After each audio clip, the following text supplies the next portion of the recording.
Zeolite is a supplement marketed as a heavy metal detoxifier, believed to trap toxins and remove them from the body. Over the last 7 years, it has increased in popularity, becoming a household name within the natural health community. Its popularity has been fueled by sales reps on social media who promote it as a miracle cure for conditions like autism, ADHD, and many more. These reps claim it's safe for all ages to take, even for babies. But behind the glowing testimonials lies a darker truth. Many customers who trusted these promises experienced severe, rapid health decline, both for themselves and their children. When they spoke out, they were silenced. They were blocked by sales reps and removed from social media groups, left to feel isolated and alone.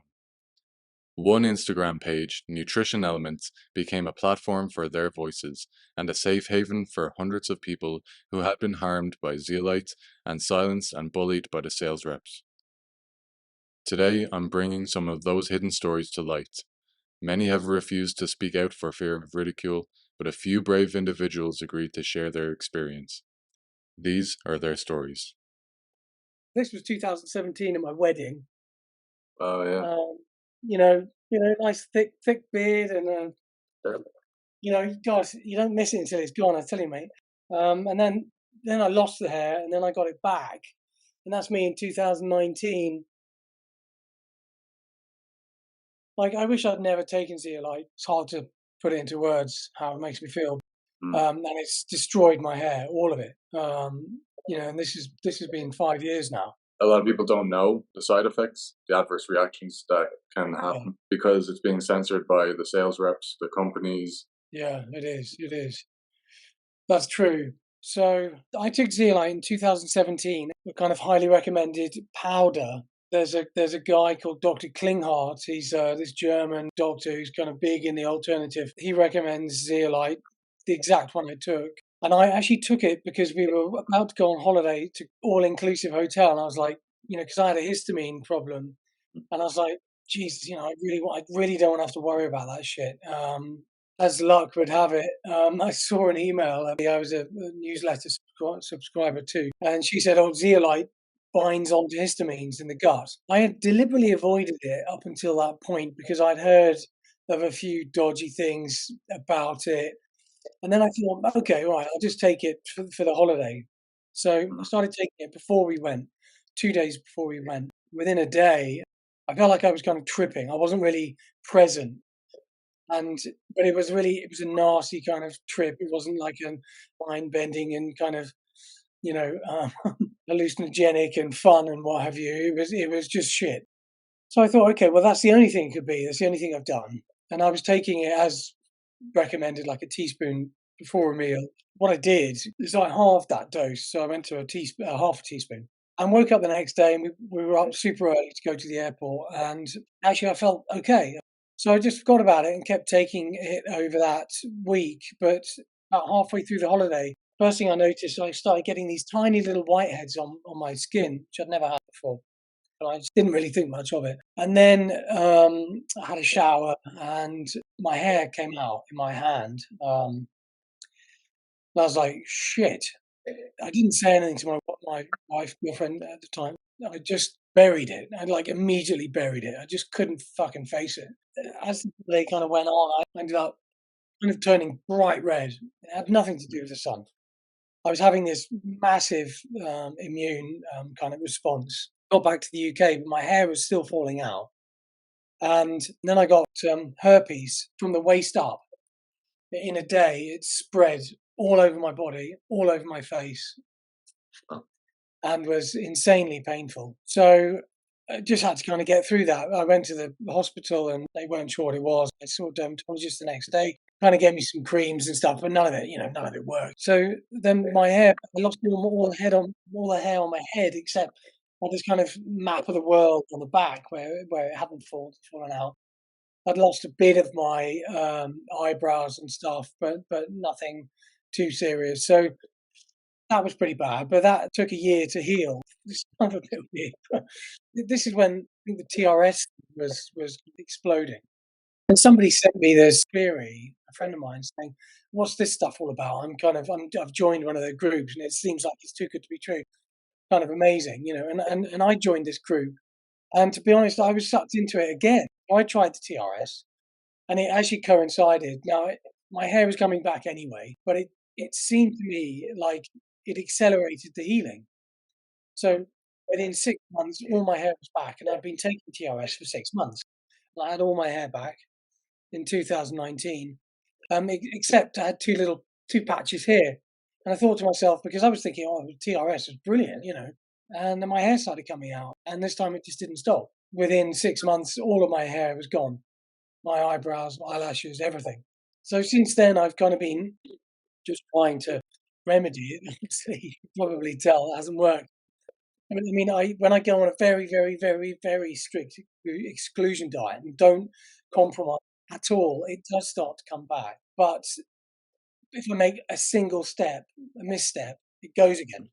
It all just goes, and then you keep going around in these circles where I'm basically then crushed again mentally. I kind of pluck up the strength again, and then I have another crack at it, and I've just started having another crack at it now. So hopefully, the way it normally goes, it takes a month before I start seeing the tiny, tiniest, fluffiest little hairs, and I'm hopefully about a week away from seeing the first ones. But let's see. I don't know. Yeah, so that's me. It's had an incredibly negative effect on me. It's really because I'm a nutritionist and I talk to people about autoimmunity all the time. It's made me feel like a fraud. If I could have just ran away and done something else, I would have done. But it makes me feel like if I can't remedy this, then what good am I for anyone else, kind of thing. And I know that's not true, but that's how it makes me feel. What other people say, and they're like, "Oh no, that's not true. That's not true. You've helped me do this or whatever." It still makes me feel. It still really crushed the confidence out of me, and I still don't. My business has really struggled because I no longer go into companies and do presentations because I'm kind of so self-conscious about it. And you know, yeah, I mean, it's really been a disaster, to be honest. Detoxing always made me worse. I suspect the mechanism is that it pulls mercury out. I think it ends up in the hair follicles because, of course, you can measure it in the hair, so it has to go via those at some point. And I think that when it gets to a certain point, it kills it. So that's my theory. And I've yet to find a way of accelerating my healing, short of just living very, very, very simply and sticking to that. The longest I did it was for 4 months, and actually had most of my eyebrows back, most of my eyelashes back, and I had patches coming back. And I really thought that I'd done enough. That was 2020, so I relaxed again, and of course it just came out again. And it took me another year to get going again and just went around in circles. So you'll find this interesting. I forgot to mention this because I always focus on the zeolite, but there is one other thing that had the exact same effect as the zeolite. And that other thing was EDTA, a proper chemical chelation agent that you might be given by a doctor, an environmental toxin doctor, or if you worked in a factory and there was some kind of a problem, a spill or whatever, they might put you on EDTA, even intravenously. But you can buy it, you can take it as a capsule, and that had the precise same effect as the zeolite. And I got the herpes thing back again. with the EDTA. The EDTA, DMSA, DMPS, and EDTA are all, as far as I know, FDA approved proper chelation chemicals, uh, Drugs. drugs, yeah. And all of them made me worse. But it was the EDTA had the exact same effect as the zeolite. There's nothing in the world I want more than my hair back because it's been such a negative effect on me. I'm trying to work out a way, an approach that will work that I can just stick to. And I'm still on that journey. So watch this space. Yeah. Look, I wish you the best, and Yes. I have confidence in you. TRS, like I said, it just made the hair fall out. It didn't make me feel bad or anything. It just killed the hair. The powder gave me that massive immune system response. I would say, yeah, that was the worst reaction. With the herpes and the bright red, the spots and the hair falling out. But of course, I was healed in a year. I mean, this has been 5 years. Yeah, I mean, I would have preferred to have gone through that shit and just kept it to a year and then had my hair back after that, rather than 5 years of looking like a Malteser that you've left out in the sun. So, so yeah, I mean, yeah, it's shit. It's shit. This was 2017 at my wedding. Oh yeah, Um, you know, it's like chocolate yeah, mousse or something, isn't it? yeah. Nice thick beard and Yeah. God, you don't miss it until it's gone. I tell you, mate. And then I lost the hair, and then I got it back, and that's me in 2019. You see the Yeah. two next to you. So you see the two patches. There was like a patch Okay. there just beneath my mouth. You know, Hmm. honestly, it didn't really bother me, Or you can get it back again. Surely. but I hope, yeah. I had somebody tell me. I said, "Oh, if the mercury's killed the hair, then that's it. It's dead." But I was like, "No, because I can." It takes me a month to start seeing fluff, and that means it's taking a month for the hair follicles to regrow Yeah. enough to start producing something. Yeah. What I need to do is stop killing them again. That's what I need to. I need to stop triggering that inflammation. So what do you think triggers it? Well, I mean, so now, like anything will trigger it. Like you say, eating a bit of bread will trigger it. I think dairy triggers it. Um, I need to find all the triggers, but those are the two kind of culprits. But I mean, I've lived for years without those. But you see, people say that, and that's true. But what I mean is, I lived without them 90%. Now, 90% isn't good enough. It has to be 100%. But then also I know that some other things slow the process down. So, I really like kind of 90% chocolate. I'll have a few squares of that, and that slows it down. I know even things like hummus will slow it down. All those the kind of lentils, all those things that we're told to avoid on the, let's say, the paleo autoimmune diet, they kind of nailed that because those things do trigger an inflammatory response on some level for certain people. And if I avoid all of those, then things can start coming back. I just have to get my head around the fact that it's got to be done way longer than I am currently able to do it. So I need to get stronger. Yeah. And maybe like when you get the hair back, then you're able to kind of relax a bit, and it won't affect it as much. Well, yeah, I mean, like in 2019 when the hair had come back, that it wasn't a problem at all. I would just get the old problems I used to get. So if I drink a bit too much milk, I get a bit of eczema. But the hair was absolutely fine, absolutely fine. It was just exactly like it was before. I think when it comes to health, you have to ratchet it up. So you've got to get to the next level before you can kind of sink back and not go right the way back to the start. Yep. And then you got to work hard again, get ratchet it up again. But the problem I'm facing at the moment seems to be that I just go straight back down, and I need to work. I just need to work through that, work it out. Um, What do you take any supplements at the minute that you find are helpful? Actually, so now and again, I just strip everything out because I find that sometimes you can end up with this supplement mountain, and you don't really know if those things are triggering you as well. So loads of people are like NAC and ALA. Well, most of the time those things make me feel awful as well. Anything that kind of increases glutathione seems to be a problem, and that's obviously because my gut dysfunction is not working. It's still not. It's not good enough to handle the extra detoxification. I think it's just being recirculated. But at the moment, all I'm taking is charcoal first thing in the morning, activated charcoal, and I take hydrochloric acid with my food because that really helps me. It stops me becoming intolerant to things, and I just feel better when I'm taking that. And that's pretty much it. I take a krill oil, maybe kind of when I remember to, and some magnesium, and sometimes I take just a mineral complex when I think that maybe I'm not being, as hot on the diet as I should be. And my diet is really based around kind of low carbohydrate fruits and some easy to digest vegetables and meats, and that's it when I'm on track. And then now and again I go, I have a bit of dark chocolate, maybe a bit of hummus, or those things I kind of really enjoy. And when everything goes pear shaped, I'm eating French bread and drinking cappuccinos and and having a beer. But the punishment really outweighs the crime there.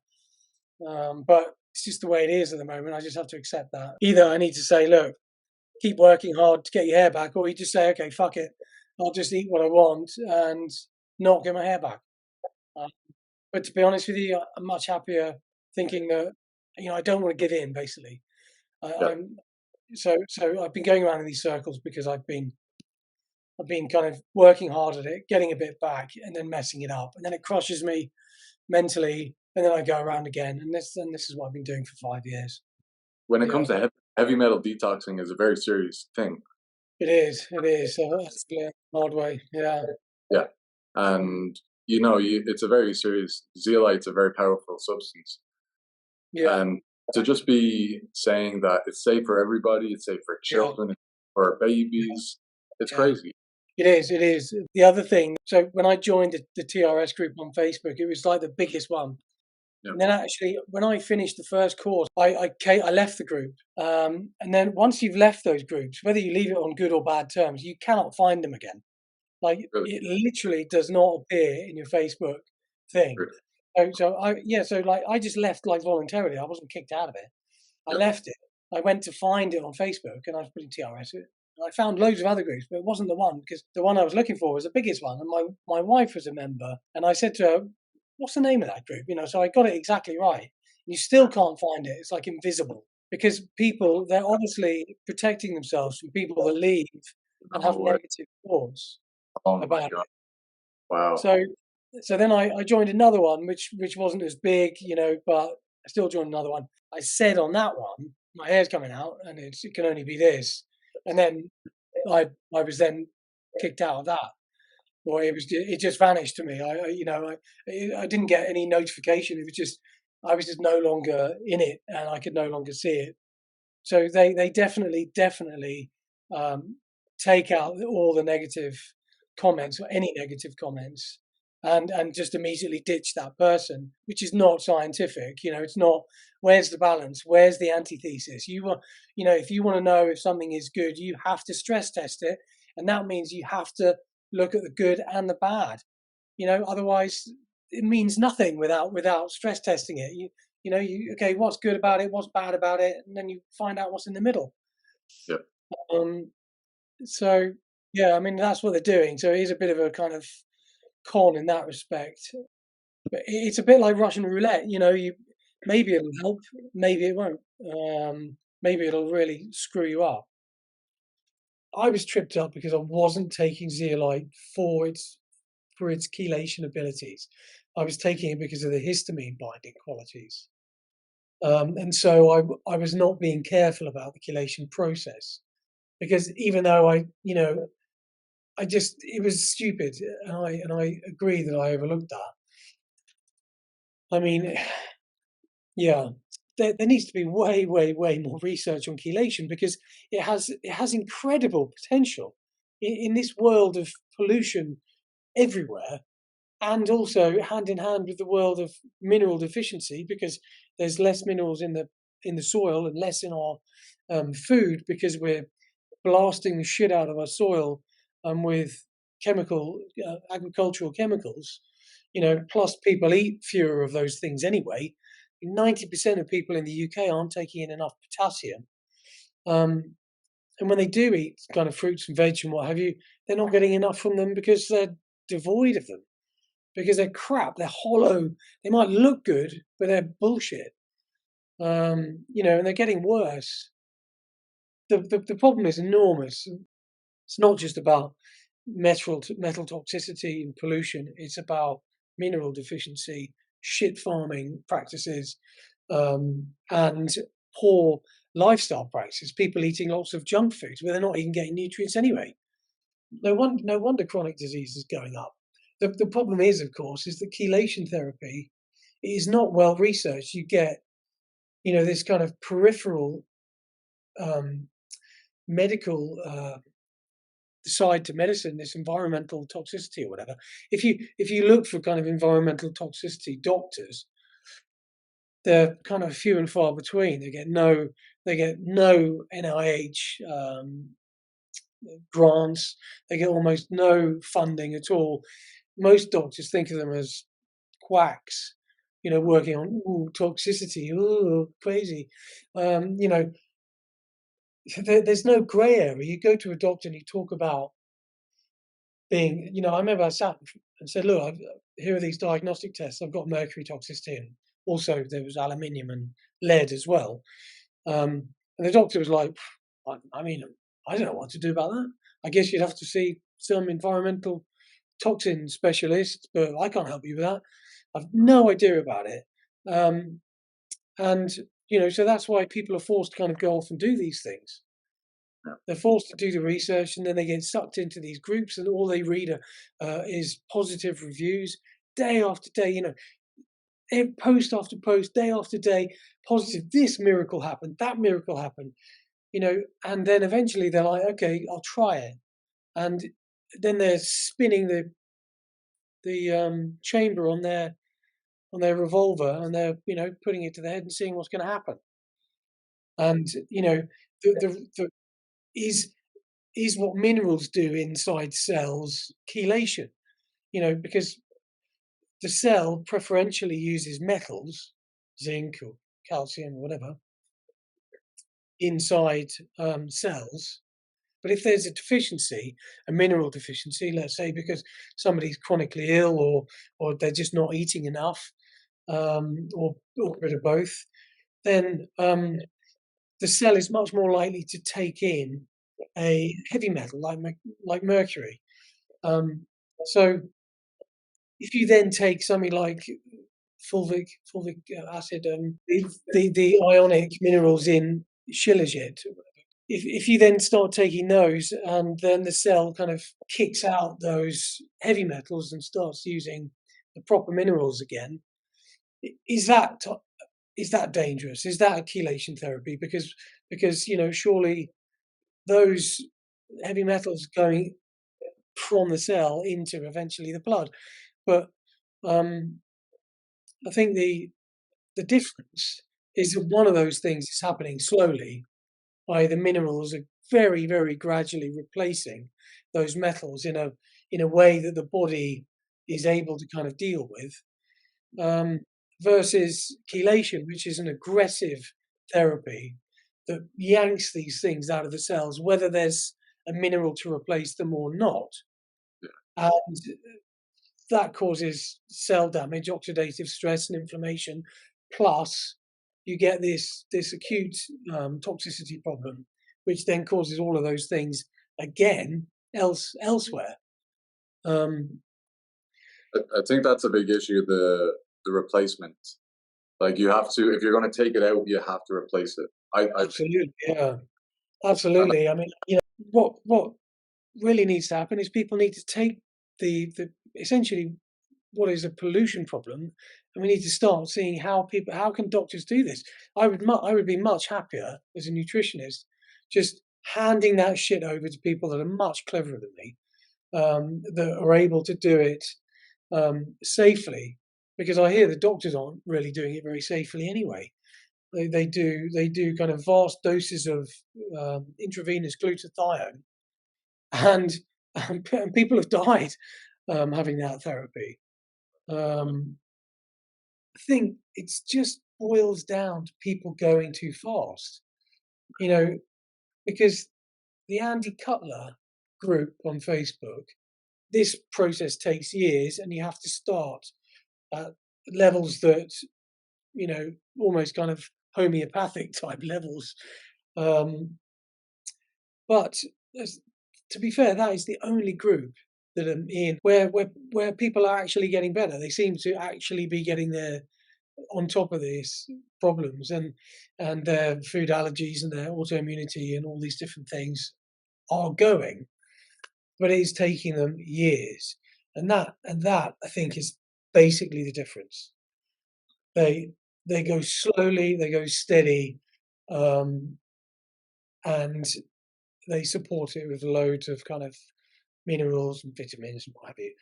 Um, Everyone else is looking for a shortcut, whether it's OSR, zeolite, TRS, EDTA, whatever. We're all looking for shortcuts. We don't want to detoxify in 3 years. We can't be bothered. We want to detoxify in 2 weeks.